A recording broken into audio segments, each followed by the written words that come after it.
Hello everyone, present here myself Ujjwal Antar. आज हम पढ़ेंगे प्रोबेबिलिटी में हमें बेसिकली फोकस करना है रेशियो निकालने पे। इसमें होते हैं म्यूचुअली एक्सक्लूसिव इवेंट्स, जिसमें happening of one of the event is exclude the preventing of other. जिसमें एक इवेंट जो है दूसरे से इंडिपेंडेंट होता है, तो म्यूचुअली एक्सक्लूसिव इंडिपेंडेंट इवेंट कहते हैं। तो ये रहा, जैसा आपके सामने ये है प्रोबेबिलिटी, देख लो। Favourable outcome upon total outcome, focus रखना है कि टोटल आउटकम ही आप लिखें। नोट का फॉर्मूला ये है n minus M upon N. दोनों की प्रोबेबिलिटी होने की और प्रोबेबिलिटी ना होने की रेशियो हमेशा 1 होती है। प्रोबेबिलिटी होने की एंड प्रोबेबिलिटी ना होने की रेशियो हमेशा 1 होती है। ये P A यूनियन B का फॉर्मूला है। जैसे ऐसे आपके सामने प्रोबेबिलिटी आएंगी, जैसे एक कार्ड पिक कर रहा, 2 कार्ड आपको पिक करने हैं from a packet. Find the probability that 2 card जो है तो किंग हो या ब्लैक हो। तो किंग आपके 4 होते हैं, तो 4c2 upon 52c2। 2 king card की आ गई एंड 2 ब्लैक कार्ड की आ गई, एंड दोनों को हम प्लस कर देंगे क्योंकि इसमें और था। ये भी आपको याद रखना है। Conditional probability A by B, A intersection B upon P B. इसे हम ऐसे भी लिख सकते हैं, P A intersection B upon P sample space. ऐसे भी हम इसे लिख सकते हैं। मल्टीप्लिकेशन थ्योरम भी हमारे पास होती है। इंडिपेंडेंट इवेंट वो होते हैं जिसमें प्रोबेबिलिटी ऑफ ए जो है वो 0 से बड़ी होती है एंड प्रोबेबिलिटी ऑफ बी जो है वो भी 0 से बड़ी होती है, and P A by B is equals to P A. Bayes theorem आपको पता है कि एक इवेंट हैपन हो गया है, उसके बाद हमें उसका रेशियो निकालना है। जैसा कि आपने देखा, पी ए की वैल्यू इक्वल 3/4 है, पी ई बाई की वैल्यू 1/4 है, पी ए बाई इसका आपकी 45/90 and P A by not of E is equals to 11/20। ठीक है, ये आपका प्रोबेबिलिटी डेंसिटी फंक्शन है, माइनस इन्फिनिटी से इन्फिनिटी एक्स डी एक्स तक। डिस्क्रीट यूनिफॉर्म वेरिएबल्स के लिए आपका मीन होता है n प्लस 1/2, एन वेरियंस होता है आपका n स्क्वायर माइनस 1/12। बोलो एक बार, डिस्क्रीट यूनिफॉर्म वेरिएबल्स के लिए आपका मीन होता है n plus 1/2 and variance n square minus 1/12। Binomial theorem, इसमें n an experiment which is an independent trial each of the, जिसमें रिजल्ट होने की तो सक्सेस होती है या पी बताती है सक्सेस को एंड क्यू बताता है आपका फेलियर को। Q is equals to 1 minus p. आपको इसका फॉर्मूला आपको सामने स्क्रीन पे विजिबल है। इसमें मीन होता है आपका एन पी, उसे हम कहते हैं ई एक्स। मीन क्या होता है? एन पी, उसे हम कहते हैं ई एक्स। वी एक्स को हम कहते हैं वेरियंस, इसे हम ई एक्स स्क्वायर माइनस ई एक्स का होल स्क्वायर से हम ऐसे रिप्रेजेंट करते हैं, इसे हम कहते हैं एन पी क्यू। मीन हमेशा बड़ा होता है किससे? वेरियंस से। मीन हमेशा बड़ा होता है वेरियंस से। इसे स्टैंडर्ड डेविएशन को ऐसे लिखते हैं।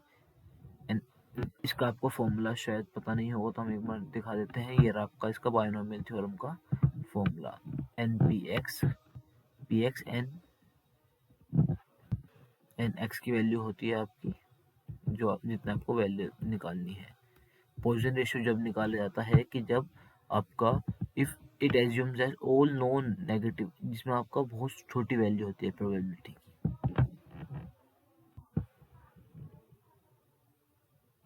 जिसमें एन की नंबर ऑफ एलिमेंट ज़्यादा होते हैं। एन पी जो है मीन जो होता है अप्रोक्सीमेटली फिक्स्ड कॉन्सेंट की तरह हम इसे टेक करते हैं। ई की पावर माइनस लैम्डा, लैम्डा की पावर एक्स अपॉन एक्स की पावर फैक्टोरियल, इसे हम कहते हैं ये। कंटिन्यूस वेरिएबल में हम ये देखते हैं, हम इसे नीचे ले आते हैं जल्दी जल्दी। नॉर्मल डिस्ट्रीब्यूशन का 1 अपॉन लैम्डा 2 पाई, ये नहीं हो पाने का है, इसे रहने दो। मीन हम न्यू ऐसे में कहते हैं प्लस बी बाई 2।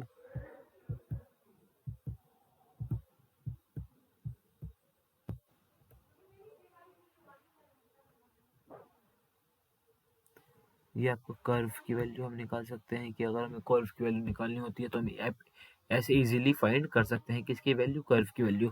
ये आपके सामने स्टैटिस्टिक्स आ चुका है। इसमें आप मीन होता है sum of mean of first n natural number होता है n plus 1/2। Arithmetic sum of mean of two numbers is equals to a plus b/2। Combination mean होता है m1 x1 plus m2 x2 upon n1 plus n2।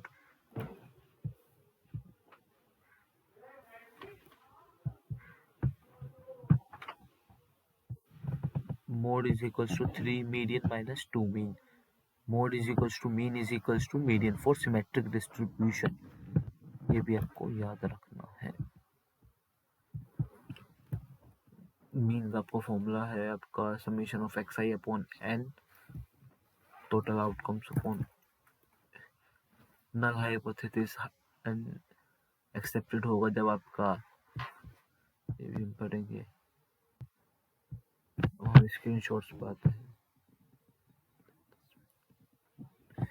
आपको n different item होते हैं A B C and n ही position है, n different items taken at all over time, तो उसकी value होती है आपकी n फैक्टोरियल। ठीक है, एक मिनट अब इसे हटा देते हैं। जैसा आपके सामने दिख रहा है कि पर हम वो प्रोबेबिलिटी कहाँ लगाते हैं, परम्यूटेशन लगाते हैं जहाँ पर अरेंजमेंट आता है या फिर ऑर्डर मैटर करता है। परम्यूटेशन में A B and B A are different, but combination हम कहाँ लगाते हैं, जब ग्रुप सिलेक्शन एंड कम्युनिटी हमें डिफाइन करनी होती है तो हम क्या लगाते हैं, कॉम्बिनेशन। अगर जैसा आपको बता रहा है कि कॉम्बिनेशन लगाओ, ऑर्डर डज नॉट मैटर, कि आपको ए बी सी डी का कॉम्बिनेशन बनाना है, दो को एक टाइम में ले सकते हैं, तो अपने ए ऐसे एक टेबल बना के आपको कोशिश करनी है कि परम्यूटेशन एंड स्टैटिक्स के कॉम्बिनेशन के क्वेश्चन आप बॉक्स बना के ही करें ताकि आपकी एक्यूरेसी बढ़ जाए। आप ऐसे कर सकते हैं, बट आप जो डायगोनल एलिमेंट से ऊपर वाले एलिमेंट होंगे आप उन्हें सब्ट्रैक्ट कर देना, तो आपका ये कॉम्बिनेशन आ जाएंगे। इजीली आप कॉम्बिनेशन की वैल्यू फाइंड कर सकते हैं।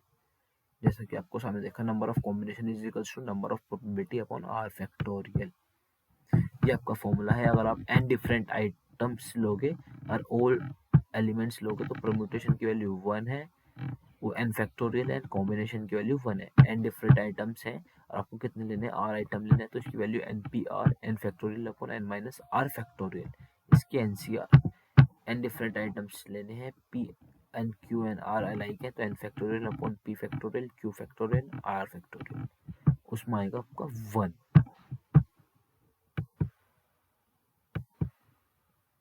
आपको ये भी याद रखना है, काउंटिंग प्रिंसिपल में आपका विद रिपीटेशन है, विदाउट रिप्लेसमेंट है। ये भी विद रिप्लेसमेंट होगा तो प्रोबेबिलिटी सेम होगी, विदाउट रिप्लेसमेंट होगा तो हर टाइम प्रोबेबिलिटी डिक्रीज होगी, चेंज होगी। तो आपको ये भी रिमेंबर रखना है। क्लासिफिकेशन ऑफ टू इवेंट्स, अगर प्रोबेबिलिटी ऑफ दोनों की ओकरेंस की अगर आपको प्रोबेबिलिटी निकालनी है तो probability of A intersection B is equals to P A and P B upon total outcomes. ये डिपेंडेंट वेरिएबल वो होते हैं जिसमें P A intersection B is equals to P A upon P B by, independent variable वो होता है P A intersection B is equals to P n P B. ये आपके कंटिन्यूस वेरिएबल के लिए फॉर्मूला है कि आप डिफरेंट इंटरवल्स के लिए इंटीग्रेशन अप्लाई कर देंगे 0 से 1, एंड इसके लिए इस इंटरवल के लिए ये वाला फंक्शन है, इस इंटरवल के लिए ए फंक्शन है, एंड 2 to 3 इंटरवल के लिए आपका ये वाला फंक्शन है। तो आप इंटीग्रेशन अप्लाई कर देंगे एंड आप उन टोटल को जो एक आपकी वैल्यू गिवन होगी उसके इक्वेट आप कर दोगे तो आपका इजीली आंसर आ जाएगा। फिर आपको आता है वो एक्सपेक्टेशन जो होती है, ये मीन की एक्सपेक्टेशन होती है, उसे हम ये से लिखते हैं, वेरिएंस की एक्सपेक्टेशन होती है, ये हमने पढ़ लिया। ठीक है, अब हम पढ़ेंगे क्या, ये सब प्रॉपर्टी है E a x plus b is equals to a E x plus b, इसमें ए बाहर आ जाएगा, and E x square and probability of E x का होल स्क्वायर हमेशा बराबर नहीं होते हैं। Any terms and condition probability of E 1/x and probability of 1 E x की वैल्यू भी हमेशा कोई भी कंडीशन में इक्वल नहीं होगी, ये भी हमें रिमेंबर रखनी है, याद रखनी है। अब हम बात करते हैं जेड टेस्ट। टेस्ट कहाँ पर लगता है, जब नंबर ऑफ ट्रायल्स जो होते हैं आपके 30 से बड़े होते हैं। 30 से बड़े हैं तो जेड टेस्ट, 30 से छोटे हैं तो टी टेस्ट। याद रखना, 30 से बड़े जेड टेस्ट पर जाओ, 30 से छोटे तो आप टी टेस्ट पे जाओ। पहले आपको ये देखना है कि सबसे पहले कौन सा टेस्ट लगेगा, ये डिस्क्रीट के लिए, कंटिन्यूस के लिए आपको इंटीग्रेशन ही लगेगा। ठीक है, Z test T test and position लगेगा जहाँ आपकी नंबर ऑफ वेरिएबल छोटे होंगे। ठीक है, तो जेड टेस्ट का फॉर्मूला है x minus n p upon under root n p q. आपको पता है एन पी हमें मीन होता है एंड एन पी क्यू आपका वेरिएंस होता है। नंबर ऑफ ट्रायल जहाँ पर 30 से बड़ा होंगे हमारा वहाँ पर जेड टेस्ट लगेगा, तो हमें जेड टेस्ट में जेड टेस्ट की वैल्यू कैलकुलेट करनी है। ठीक है, और जब हम वैल्यू कैलकुलेट कर लेंगे तो हमें देखना है कि कैलकुलेटेड वैल्यू जो है जेड टेस्ट की वो टेबुलेटेड वैल्यू से बड़ी है या छोटी है। अगर कैलकुलेटेड वैल्यू टेबुलर वैल्यू से छोटी होगी तो नल वैल्यू हमारी एक्सेप्टेड होगी। Null hypothesis accepted. एंड अगर कैलकुलेटेड वैल्यू बड़ी होगी किससे, टेबुलेटेड वैल्यू से, तो null hypothesis rejected, H A H one हो जाएगा। अगर वो होगा तो एच नॉट होगा। तो आपको जैसे स्क्रीनशॉट में विजिबल भी है, आपको ये टेस्ट बोलने पड़ेंगे। ठीक है, एक बार हम दूसरी वाली पीडीएफ और रिवाइज कर लेते हैं। इसमें एलिमेंट कमी है बट हम थोड़ा सा और तेज करने की कोशिश करेंगे।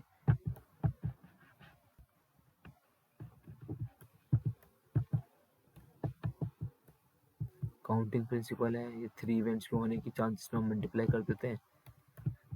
फैक्टोरियल ऑफ 1 का फैक्टोरियल 1 होता है, 0 का फैक्टोरियल हमारा 1 होता है, 1 का फैक्टोरियल भी 1 एंड 0 का फैक्टोरियल भी आपका 1 होता है। N P n is equals to n factorial. ये आपको फॉर्मूले अगर याद रहेंगे तो आप इजीली वर्क को अपने काम कर पाओगे। ये आपको 2 फॉर्मूले और विजिबल हो रहे हैं स्क्रीन पे। Permutation with repetition, n up n की पावर आर, रिपीटेशन में आपका ये होगा probability permutation of object not all different, n factorial m factorial upon n minus m factorial। ये भी आपने उस चैप्टर में पढ़ा।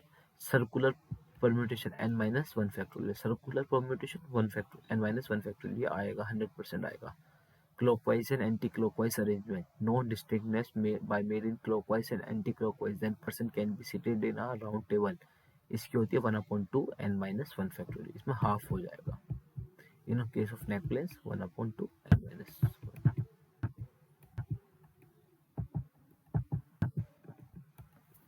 ये आपकी प्रोबेबिलिटी है favourable outcome upon total outcomes, ये आपने पढ़ ही लिया है। ये आपका डाइस का है। Mutually exclusive event, two events are mutually exclusive if the occurrence of each event prevent the every of other event। ये फॉर्मूलाज हैं, ठीक है, ये भी हमने पढ़ ली हैं मैक्सिमम फॉर्मूलेज। कंडीशनल प्रोबेबिलिटी होगी मल्टीप्लिकेशन में, आपको दोनों की प्रोबेबिलिटी मल्टीप्लाई करनी है। एडिशनल में आपको मल्टीप्लाई की जगह क्या करना है, ऐड करना है दोनों की। मल्टीप्लिकेशन आपका जब लगेगा जब आपका एंड आ रहा होगा, एडिशन जब लगेगा जब आपका प्लस आ रहा होगा।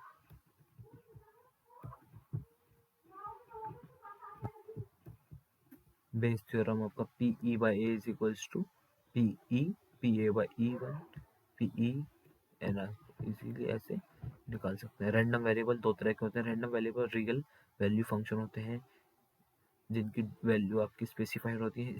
दो तरह के रैंडम वेरिएबल्स होते हैं। डिस्क्रीट रैंडम वेरिएबल जिसे हम काउंटेबल होते हैं, जैसे 0 1 2 3, जिसमें बता सकते हैं उसकी कितनी वैल्यू आती है। कंटिन्यूस में आपकी एक पर्टिकुलर रेंज गिवन होती है। तो ये आपका फ़र्क होता है। ये आपका मीन, वेरिएंस, स्टैंडर्ड डेविएशन आपका निकालने का फॉर्मूला है। डिस्क्रीट रैंडम वेरिएबल को हम मेनली दो तीन तरीके से निकाल सकते हैं। कौन कौन सा, binomial, Poisson. Binomial and Poisson आपका डिस्क्रीट रैंडम वेरिएबल है। कंटिन्यूस के लिए आपका यूनिफॉर्म, नॉर्मल एंड एक्सपोनेंशियल। आपको स्क्रीन पर विजिबल हो रहा होगा, ये आपका दोनों का फॉर्मूला रहता है। उसमें इंटीग्रेशन करते हैं, इसमें आप सिंपल फॉर्मूले में वैल्यू करते हो। बायनोमियल का आपको जैसे ज़्यादातर पूछा जाता है, binomial distribution discrete random variable के लिए। इसमें पी सक्सेस की वैल्यू, पी होता है सक्सेस का इंडिकेशन एंड क्यू होता है आपका फेलियर का इंडिकेशन। इसमें mean, standard deviation and variance आप ऐसे निकाल पाते हो। ठीक है, ये आपका होता है सेंट्रल टेंडेंसी में। मीन मीडियन मोड आप निकालते हो सेंट्रल टेंडेंसी में।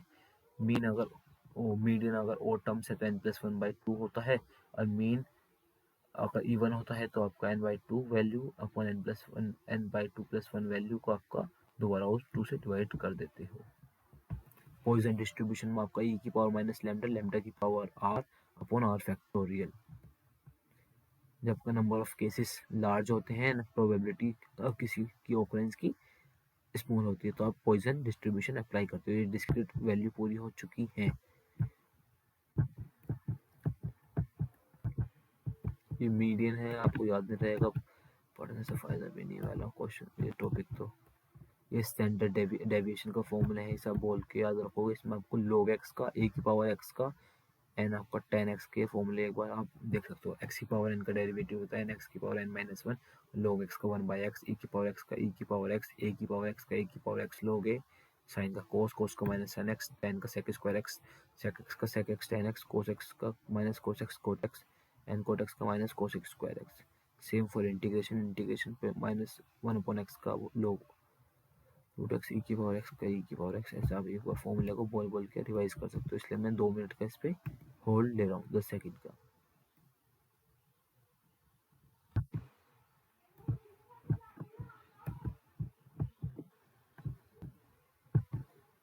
ये आपके जेड टेस्ट की वैल्यू, आप कैसे से जेड टेस्ट की वैल्यू आप इजीली कैलकुलेट करोगे।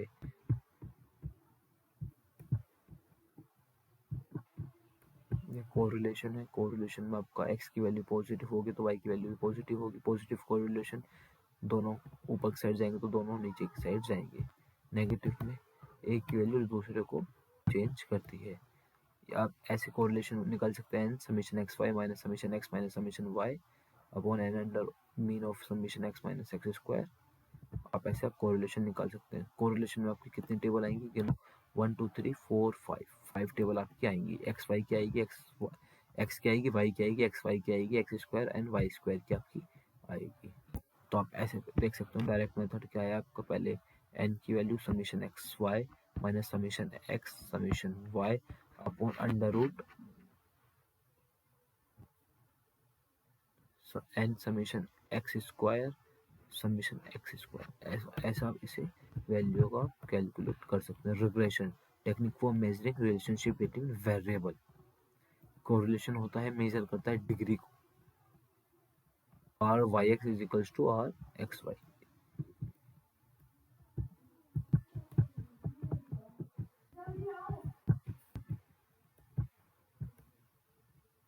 टी डिस्ट्रीब्यूशन आपका फॉर्मूला ये है टी डिस्ट्रीब्यूशन का। हाइपोथेसिस और हाइपोथेसिस है दूसरी हाइपोथेसिस। टी टेस्ट का आपका x minus mu upon lambda है, चाई स्क्वायर का आपका ये वाला फॉर्मूला है।